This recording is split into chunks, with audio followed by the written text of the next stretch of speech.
With respect, Director Callum, the numbers in Section 4 don't add up. The variance model is wrong. The boardroom went completely still. 14 people around that table. Partners, senior analysts, 2 visiting executives from the pension fund that had just wired $40 million into the firm's flagship product. Every single one of them turned to look at the woman who had just said that. Reginald Callum did not turn around. He was standing at the head of the table, laser pointer in hand, mid-sentence about Q3 projections. He stopped, not because he was surprised, because he needed a moment to decide how to handle this. He turned slowly. "I'm sorry," he said. "And you are?" The woman who had spoken was sitting at the far end of the table, in the last seat before the wall. She had not been introduced at the start of the meeting. No one had introduced her. She had simply walked in with a visitor's lanyard and taken the only empty chair, the one closest to the door, the one that said, quietly but clearly, "You are not really supposed to be here." Her name was Dorothea Mensah, 53 years old, originally from Accra, raised in Scarborough, educated at the University of Toronto, then a doctorate from McGill that she had finished in under 4 years while working 2 jobs. She had spent the last 22 years as a quantitative risk analyst, building models that institutional investors used to decide where to put hundreds of millions of dollars. She had seen a lot of boardrooms. She had been ignored in most of them. She looked at Callum. My name is Dorothea Mensah. I was invited to observe today's presentation by your compliance team. The variance model in Section 4 uses a symmetric distribution assumption for the return series. But the underlying assets are commodity-linked derivatives. The tails are fat. The assumption is wrong, and it's causing you to underestimate downside risk by a significant margin. Callum smiled. It was the kind of smile that takes effort to maintain. "Thank you for that," he said. "We'll make sure to take all observer feedback into account after the session." He turned back to the screen. He had dismissed her the way you close a browser tab. Efficient, total, final. Not one person at that table said a word. The pension fund executives exchanged a glance. A junior analyst near the middle studied the table in front of him. The woman sitting 2 seats from Dorothea shifted slightly in her chair. No one said anything, but every single person in that room was about to learn something they would not forget. To understand what happened next, you need to understand where this story takes place. Harwell Capital Group, Bay Street, Toronto, one of the oldest and most respected independent investment firms in the country, founded in 1981 by a man named Gerald Harwell, who had built it from a 2-person shop in a rented office above a King Street restaurant into a firm managing close to $4 billion in assets, the kind of firm whose name appears in the footnotes of provincial pension agreements, the kind of firm that donates to the right foundations, sponsors the right galas, and whose senior partners sit on the right boards. And inside that firm, there was a man who had never doubted for 1 second that he belonged there. Reginald Callum, 58 years old, Managing Director of Quantitative Strategy, the longest-serving director at Harwell, 26 years. His undergraduate degree was from Western, his MBA from Ivy, his professional designations long enough to fill 2 business cards. He had a house in Rosedale and a cottage near Parry Sound and a reputation for being, as people in that world say, very well connected. He had not built the models himself in over a decade. He had people for that. But his name was on every presentation. His name was on every pitch deck. His name was on the performance reports that went to the pension funds, the university endowments, the family offices that trusted Harwell with generational money. Every year, Harwell hosted something called the Institutional Outlook Forum, 2 days of presentations, panel discussions, and private meetings with the firm's largest clients. The final afternoon featured what Callum had named, without any apparent self-consciousness, the Callum Risk Symposium, a 2-hour session in which Harwell's quantitative team walked through their risk models, their methodology, their projections for the following year. It was not a competition. It was a performance, and Callum ran it like a man who had never once been asked to defend his assumptions. That was the room Dorothea Mensah had walked into.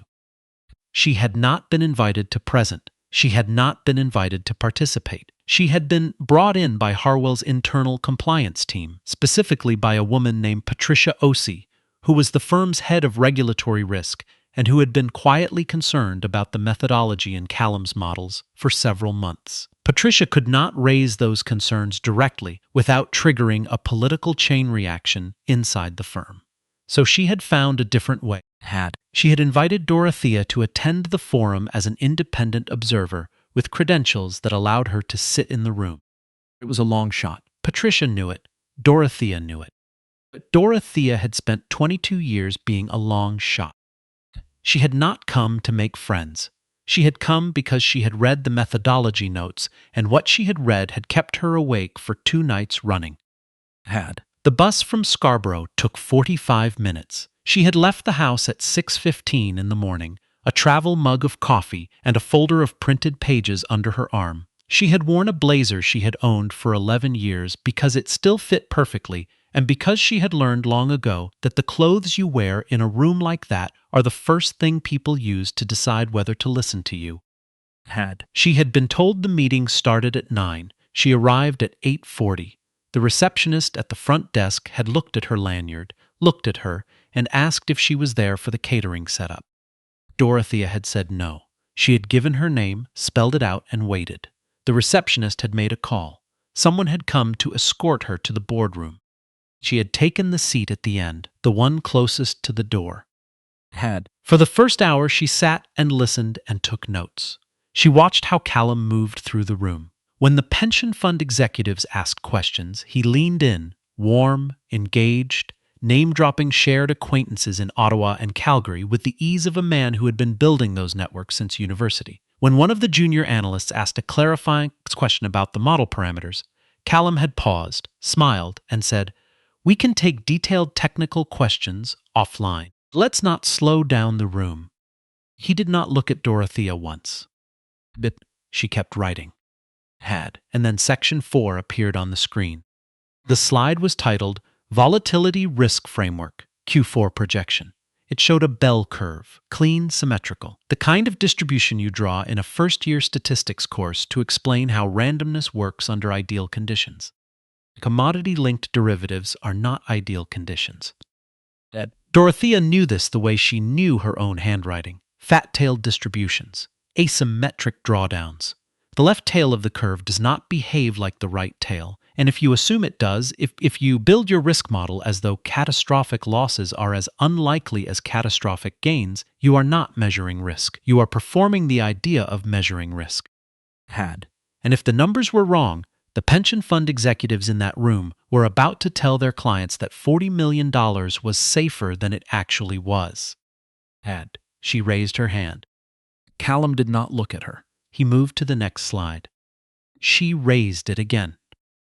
He glanced to his left, saw someone else in the midsection of the table shifting to ask a question, and pointed to them instead. A partner named Jeffrey something asked about the benchmark comparison methodology. Callum answered warmly. They went back and forth. Jeffrey laughed at something. Dorothea's hand was still in the air. Eventually, Callum looked to the end of the table the way you glance at something in your peripheral vision that you have been hoping will go away on its own. "Observer," he said, not her name. And she told him the model was wrong. You already know how he responded. What you don't know is what happened while Callum was delivering his next 3 slides.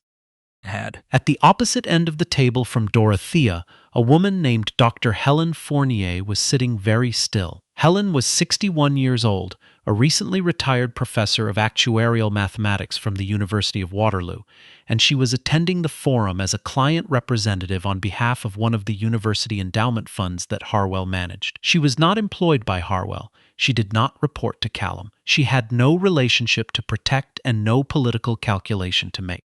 She had heard what Dorothea said. She opened the printed copy of the methodology notes in front of her and turned to section 4. She looked at the distribution assumption. She looked at the asset class. She reached into her bag, took out a pen, and began writing in the margin. No one at the table saw her do it, but Dorothea did, and something shifted in Dorothea's expression that she did not let anyone else see. Not triumph, something quieter than that. Maybe the door had a handle after all. The break came at 11:15. Coffee and pastries in the hall outside the boardroom, the kind of spread that exists to signal that a firm is doing well enough to spend money on catering. Dorothea stood near the window with her coffee, looking at her notes. Patricia Osi found her there within 2 minutes. You said it, Patricia said. She was keeping her voice low. Someone had to. He's going to find a way to make sure you don't come back in the room after the break. Dorothea looked at her. Then I need to not let there be a next time. If the second half of the presentation goes forward on the same assumptions, those executives are going home with information that is materially incorrect. Patricia glanced toward the boardroom door. What do you need? I need someone who can ask to see the original model inputs, not the slides, the actual spreadsheet behind the projection. Patricia was quiet for a moment. Then she said, Helen Fournier. Is she the one who was writing in the margins? She's also on the Endowment Investment Committee. They have a contractual right to request primary documentation at any investor event. Dorothea did not smile, but something in her posture changed very slightly, the way a door changes when you find out it was never locked. Had she finished her coffee? There are moments in a story that look, from the outside, like stillness, a woman standing at a window, a cup of coffee in both hands, eyes on a parking lot 11 floors below. But inside that stillness, something is moving fast, sorting variables, eliminating bad paths, finding the one clean line through a problem that everyone else has been approaching from the wrong direction. Dorothea Mensah had been working with numbers since she was 9 years old, sitting on the floor of her parents' apartment in Scarborough, doing her father's bookkeeping because he trusted her calculations more than his own. She had a gift that her teachers had noticed, and her professors had documented, and her early employers had almost immediately found ways to route around, because a woman who was always right about the numbers was useful in theory and threatening in practice. She had done something important in those 22 years. She had learned that being right is not enough. The math has to be seen by someone with the authority to say what she was seeing. She went back into the boardroom. Callum was already at the front of the room, laser pointer in hand, ready to continue. He saw Dorothea take her seat. His expression did not change. He clicked to the next slide. The second half of the presentation moved into projected asset allocation scenarios for the coming year. The same flawed distribution assumption ran underneath all of them, invisible to anyone who was not looking for it, but structural, foundational, the way a crack in a foundation is invisible from the living room, but present in every wall. Dorothea wrote. She did not raise her hand again. 20 minutes into the second half, Helen Fournier spoke. She did not raise her hand. She set down her pen, looked at Callum, and said, in the tone of a woman who had spent 4 decades in rooms like this and had 0 remaining patience for performance, Reginald, the Endowment Investment Committee would like to formally request the underlying model inputs for the volatility framework, the primary documentation, not the slide version. The room shifted. It was subtle, but it was real. 2 of the pension fund executives looked at each other. The junior analyst who had been studying the table looked up for the first time in an hour. Callum smiled. Of course, Helen, we can arrange for that to be sent over after the session. During the session, please. We're making allocation decisions based on this presentation. We'd like to verify the inputs before we proceed. A pause, the kind of pause that a room notices. Our technical team can certainly, Callum began. I understand, Helen said. Who on your team built the volatility model? I'd like to speak with them directly. Another pause. Longer this time.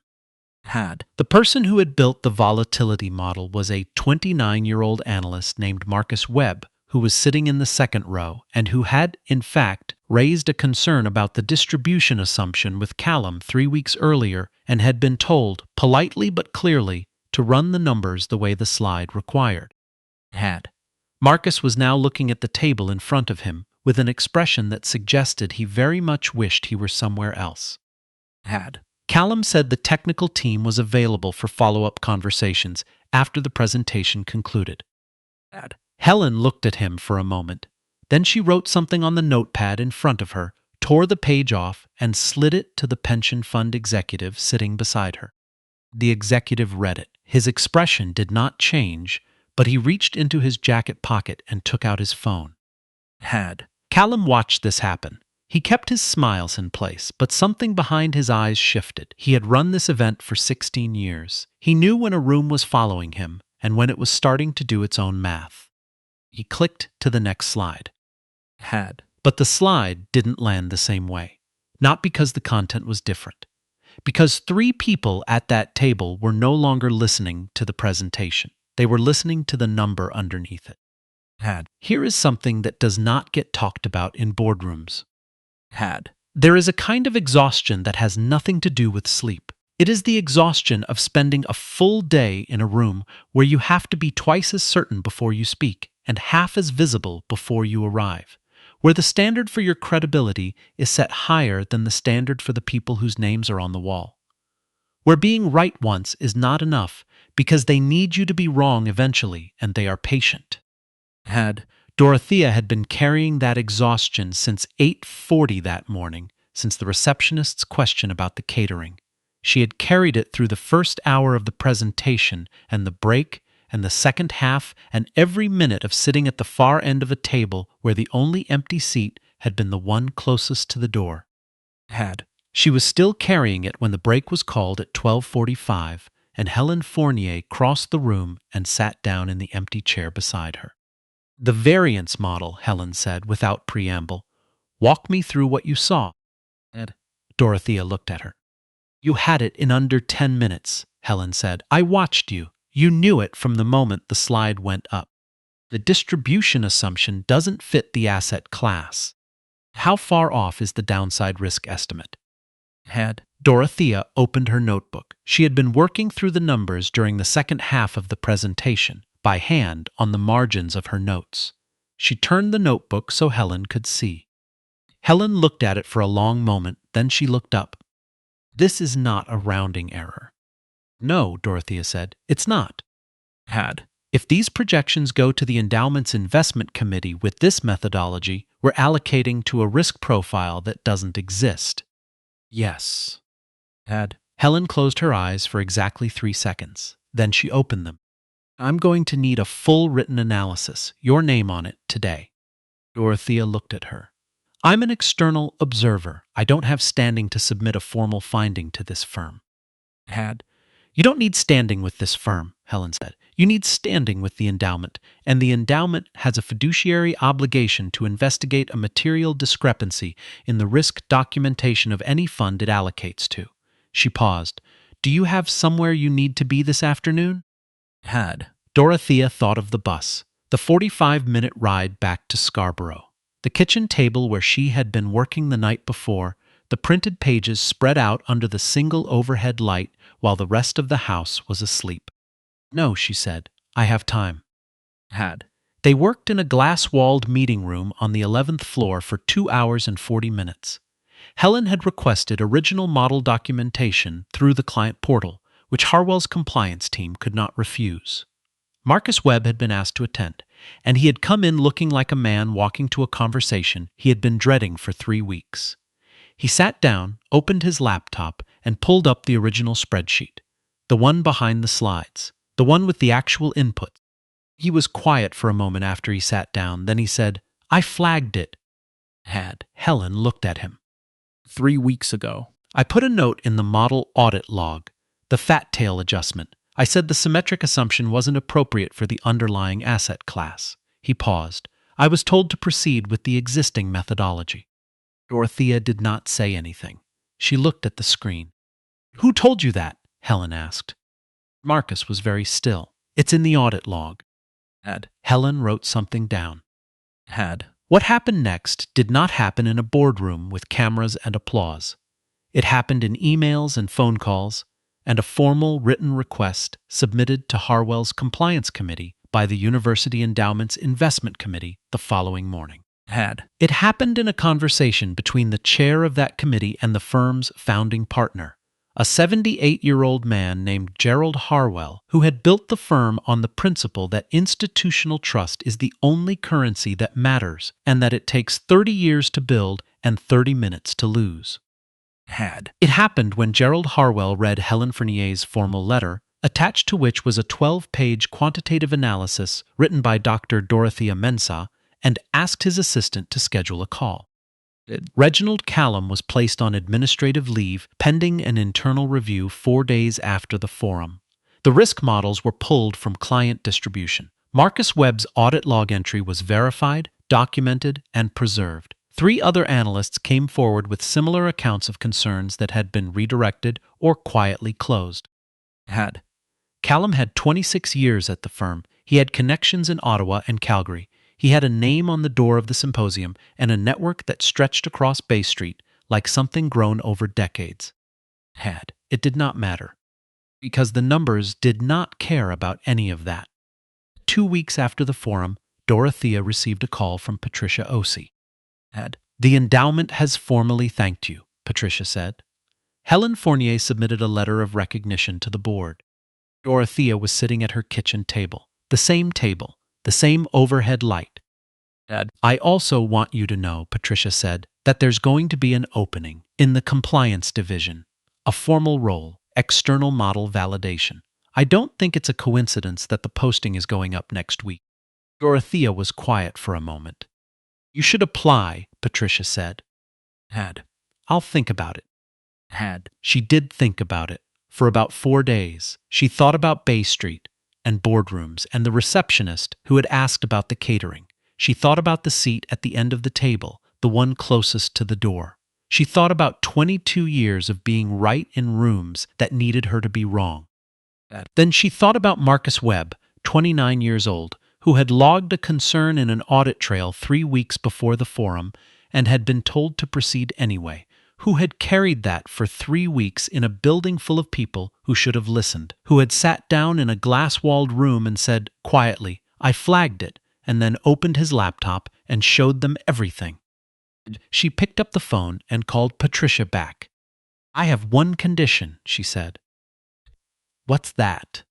Marcus Webb keeps his job and gets a formal commendation in the review. His audit log entry is what made the whole thing documentable. Without it, it's my word against a managing director with 26 years of tenure. Patricia was quiet for a moment. I'll make sure of it, she said. The posting went up on a Thursday. Dorothea submitted her application on Friday morning from her kitchen table with her coffee going cold beside her. She did not wear the blazer. She was in a sweater she had bought at a Scarborough market 15 years ago. She read the application over twice, checked the attached documentation once, and pressed submit. She did not hear back for 11 days. On the 12th day, she got a call from a number she did not recognize. A woman introduced herself as a member of Harwell's executive search committee. She asked if Dorothea was available to meet the following week. Dorothea said yes. She also had 2 other interviews that same week. One with a credit union in Montreal that was building out an internal risk team. One with a federal regulatory body in Ottawa that was looking for a senior model validator with expertise in complex derivatives. She took the Ottawa position. Not because it paid more, though it did. Not because it had a better title, though it did. Because the person who interviewed her had opened the call by saying, "We've been looking for someone with your specific background for 14 months, and there was something in how she said it, not as a compliment, not as a recruitment tactic, but as a simple statement of fact that Dorothea had not heard in a very long time." She did not choose the institution that finally saw her. She chose the one that had been looking. On the evening before her first day in Ottawa, she called her daughter, who lived in Halifax and who had been sending encouraging texts for 3 weeks. "How do you feel?" her daughter asked. Dorothea sat at the kitchen table. The printed pages were gone. The folder was in a box. The table was clear. "Tired," she said, "but the good kind." "Are you nervous?" She thought about the boardroom on Bay Street, the seat at the end, the laser pointer, the symmetrical bell curve on the screen, clean and incorrect. She thought about standing up in a room full of people who had already decided she had nothing worth saying and saying it anyway, not because she was brave, but because the alternative was sitting quietly while the numbers lied. "No," she said. "I think I've been preparing for this room for 22 years. Her daughter laughed. Then, after a moment, Mom, the way you just kept going. In that boardroom, how did you know it would work out? Dorothea was quiet for a long moment. I didn't, she said, but I knew the math was right, and eventually if you hold on to something that is actually true, the room catches up to you. She said good night. She washed her mug. She turned off the kitchen light. And somewhere on Bay Street, in a glass building that still had the wrong name on a symposium, a 29-year-old analyst named Marcus Webb was sitting at his desk after hours, building a new model from scratch, with the distribution assumption corrected, the tails accounted for, the risk measured the way it actually was, and not the way it was easier to present. He was working carefully and without shortcuts, and he was going to put his name on it when it was done. Some rooms change all at once in front of cameras with a crowd watching. Some change quietly after hours, one corrected assumption at a time. Both kinds of change are real. Both kinds last. The door was never locked. It just needed someone willing to read the room and find the handle. I keep thinking about the seat at the end of the table, the one closest to the door. That's where they put Dorothea, not because there was no other room, because that's the seat that says, without anyone having to say it out loud, you are not really supposed to be here. I've seen that seat before. Most people have at some point in their lives. The chair that faces the exit, the lanyard that gets a second look, the question about the catering. What strikes me about Dorothea's story is not that she was right. She was always going to be right. 22 years of building risk models, of doing the kind of work that holds other people's decisions together without ever getting her name on the slide, that kind of experience doesn't produce guesswork. It produces certainty. The variance model was wrong the moment she looked at it, and she knew it, and she said so, and she was dismissed before she finished her sentence. What strikes me is what she did next. She didn't leave. She didn't get louder. She didn't try to win the room in that moment, because she understood something that Reginald Callum never had to learn in 26 years of having his name on the door. That integrity is not about the moment people are watching.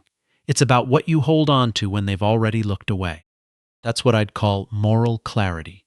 Not the dramatic kind, not the kind that makes a speech, the quiet kind. The kind that sits at the end of a table with a cold cup of coffee and keeps writing in the margins because the numbers are wrong and someone with $40 million on the line deserves to know it. And then there's what she did in that glass-walled meeting room, the part that doesn't make it into the highlight reel. She sat down with Marcus Webb, 29 years old, junior analyst, the person who had already flagged the problem and been told to proceed anyway. And she made sure his name would not get buried. She made his condition of acceptance. She said he keeps his job and gets a formal commendation, because without his audit log, none of this is provable. That is a kind of intelligence that goes beyond credentials. It's the ability to see a room clearly, to understand where the real weight of a situation sits, and to act on that understanding even when it costs you something. She could have taken the role without the condition. She chose not to. And the resilience, that's the part that I think people miss when they tell stories like this. Resilience isn't the dramatic moment. It's not the 3 seconds Dorothea spent staring at the board before she raised her hand a second time. It's 22 years of being right in rooms that needed her to be wrong. It's the 45-minute bus ride at 6:15 in the morning. It's knowing the difference between a door that's locked and a door where no one ever thought to show you the handle.